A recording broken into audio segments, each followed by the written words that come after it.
Porque grandes y maravillosas son las obras de nuestro Señor. Bienvenida, Iglesia, a esta mañana, a este tiempo de bendición, de reflexión en la preciosa palabra del Señor. Hechos capítulo 8 dice la Escritura: y Saulo consentía en su muerte. En aquel día hubo una gran persecución contra la iglesia que estaba en Jerusalén, y todos fueron esparcidos por las tierras de Judea y de Samaria, salvo los apóstoles. Amén y amén. Esa frase, Saulo consentía en su muerte, habla de la muerte de Esteban, un hombre que sirvió al Señor, que tuvo un ministerio corto pero poderoso en el sentido de lo que Dios le permitió obviamente hacer, y es el que narra la palabra que vio los cielos abiertos y al Hijo del Hombre sentado a la diestra de Dios. Es decir, Esteban pudo ver efectivamente al Señor, partió con el Señor, pero lo que te quiero hablar en esta mañana es precisamente de ese Saulo que consentía en la muerte de Esteban. Es decir, Pablo estaba totalmente de acuerdo en lo que había sucedido con Esteban. Pablo, creyendo sencillamente que hacía lo recto, que hacía lo bueno delante de Dios, era alguien que realmente se estaba equivocando y no estaba en comunión, en cercanía con el Señor. Nadie puede dudar del corazón que Pablo, que es el mismo Saulo, sí, tenía en el Señor, el amor que tenía hacia Dios, y él creía que lo que estaban haciendo al perseguir los cristianos era lo correcto. Ese Pablo iba a ser totalmente transformado, ese Pablo iba a ser totalmente cambiado. Y ese Pablo nos representa a todos nosotros. Ese Pablo representa ese viejo hombre, ese hombre religioso en muchos casos, ese hombre que creía estar cerca de Dios, pero que realmente no conocía al único y verdadero. ¿Cuántos errores se pudieron haber cometido estando lejos de Dios, tratando de defender una religión, una iglesia, sin conocer al único y verdadero Dios? Pues esa era la posición precisamente de Pablo, haciendo las cosas a su manera, consintiendo en la muerte de Esteban, cuando el hecho solamente de matar a alguien nos debería llevar a pensar que no es lo correcto, independientemente de que esta persona sea buena o sea mala. A lo que quiero ir con esta palabra en esta mañana es del testimonio que llega sobre nuestras vidas cuando genuinamente Cristo ha entrado en nuestro corazón. Muchos pueden decir tener a Cristo, pero sus vidas, su testimonio, la evidencia de Dios en ellos no muestra que realmente el Señor ha llegado a sus corazones. No muestra genuinamente que el Espíritu de Dios ha transformado, ¿sí?, de una manera grande, única, sobrenatural, una vida. La vida de Pablo definitivamente sería transformada. La Escritura dice que en ese momento empezó una persecución terrible en Jerusalén, que solamente quedaron juntos los apóstoles. El verso 2 dice: y los hombres piadosos llevaron a enterrar a Esteban e hicieron que gran llanto sobre él. Claro, ahí vemos la diferencia. Mientras Pablo consentía en la muerte de Esteban, otros que tal vez y seguramente estaban cerca del Señor, ellos fueron los que tomaron el cuerpo de Esteban y lo llevaron precisamente a enterrar. Qué inconcordancia, ¿no? Disfrutar de la muerte de alguien, cuando debería ser totalmente lo contrario, y llegar a pensar tal vez: ¿será que esta vida partió con el Señor? ¿O será que definitivamente esta alma murió sin conocer a Cristo? Afortunadamente el alma de Esteban moría y iba inmediatamente a la presencia del Señor. Él vio los cielos abiertos, y ese era como el inicio de lo que le esperaba precisamente a Esteban. Mientras acá en la tierra Pablo estaba totalmente equivocado. Pero Dios en su infinito amor Él quería que Pablo le conociera así como Esteban lo había hecho.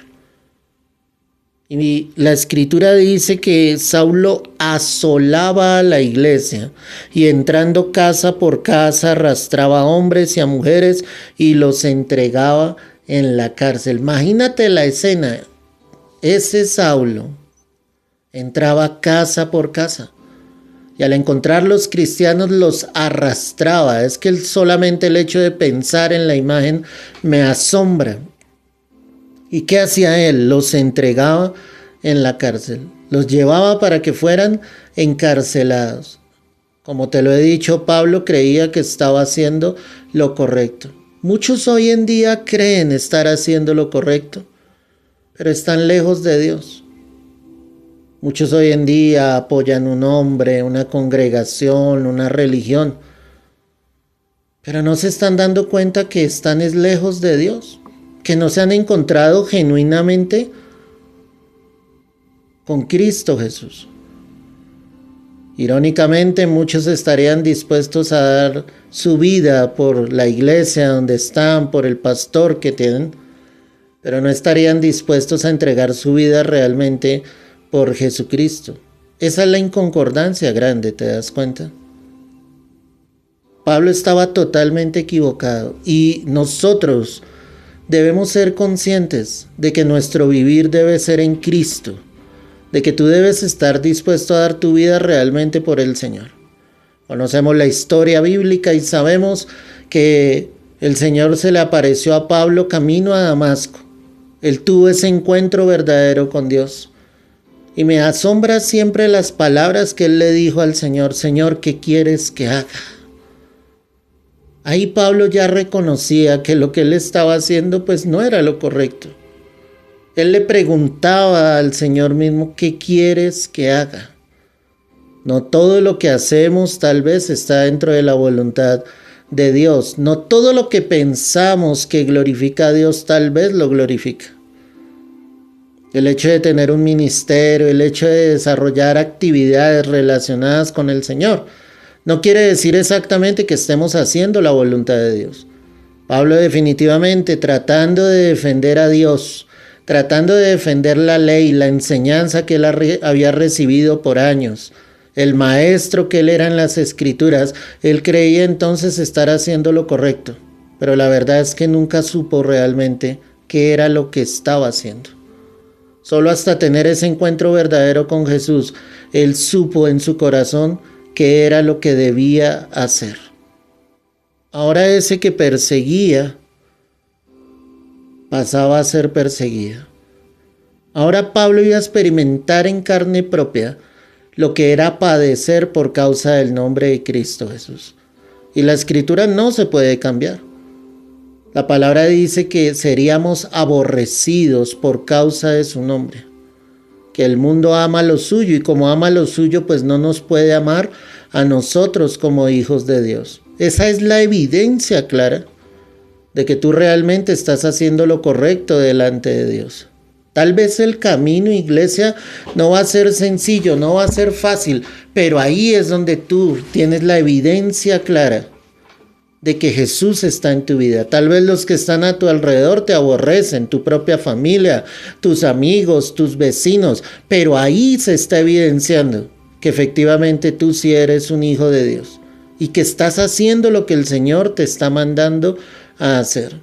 El mundo no nos ama y no nos ama por el ser tan hermoso que mora en nuestros corazones, que es Jesucristo.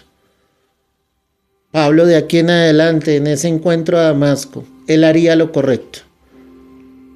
Narra la escritura que cuando él llegó donde estaban los demás discípulos, los discípulos temían. Y temían de que él viniera a agredirles, a hacerles daño, a llevarles encarcelados. Pero al escuchar a Pablo, se dieron cuenta de que él había tenido un encuentro genuino con el Señor Jesucristo. La escritura dice que de la abundancia del corazón habla la boca.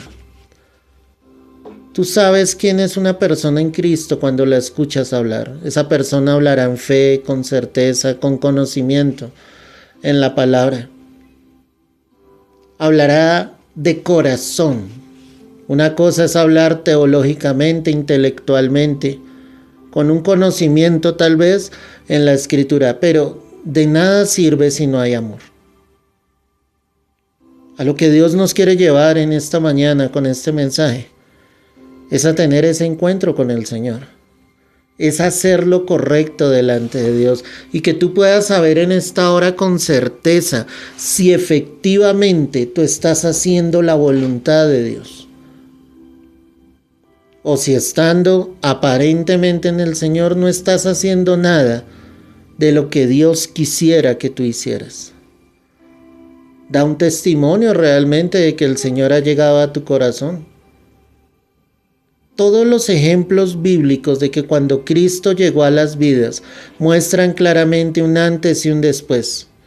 Y si Jesús realmente ha llegado a tu corazón, debe haber ese antes y ese después. Debe haber la manifestación clara de que efectivamente el Señor sí está en tu vida, de que eres verdaderamente un hijo de Dios, de que ese perseguidor ahora sería perseguido por causa del nombre de Jesús, de que tú y yo debemos estar dispuestos a entregarlo todo por el Señor Jesucristo, de que Él es el regalo maravilloso efectivamente que ha llegado a nuestras vidas. Pablo nunca volvió a ser el mismo.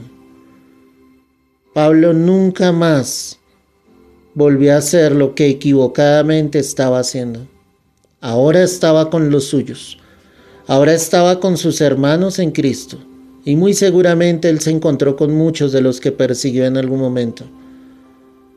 Muy seguramente hubo esa reconciliación, ese abrazo, ese perdón de parte de Pablo hacia ellos, diciéndole: perdónenme, no sabía lo que hacía, pero ahora entiendo lo que es tener a Jesús en el corazón. Ahora entiendo que Él es el Señor, ahora entiendo que Él es el Cristo, ahora entiendo que Él es el Mesías verdadero. Ahora entiendo que para mí el vivir es Cristo y el morir es ganancia. Ahora entiendo que ya todo lo tengo por basura, por amor a Cristo. Ahora entiendo que todo lo puedo en Cristo, que me fortalece. Ahora entiendo que por nada debo estar afanoso, sino que todas mis peticiones deben ser conocidas delante de Dios con oración, con ruego, con acción de gracias, y la paz de Dios, que sobrepasa todo entendimiento, guardará nuestros corazones y nuestros pensamientos en Cristo Jesús.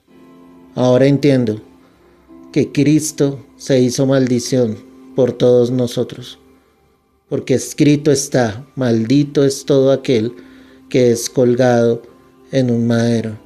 Y ahora entiendo que los muertos en Cristo resucitarán primero. Luego nosotros, los que hayamos quedado, seremos arrebatados juntamente con ellos para recibir al Señor en el aire. Pablo solo pudo entender todo lo que te acabo de decir, porque en él moraba el Espíritu Santo de Dios, porque Jesús estaba en su corazón. Padre, yo quiero darte gracias por esta palabra.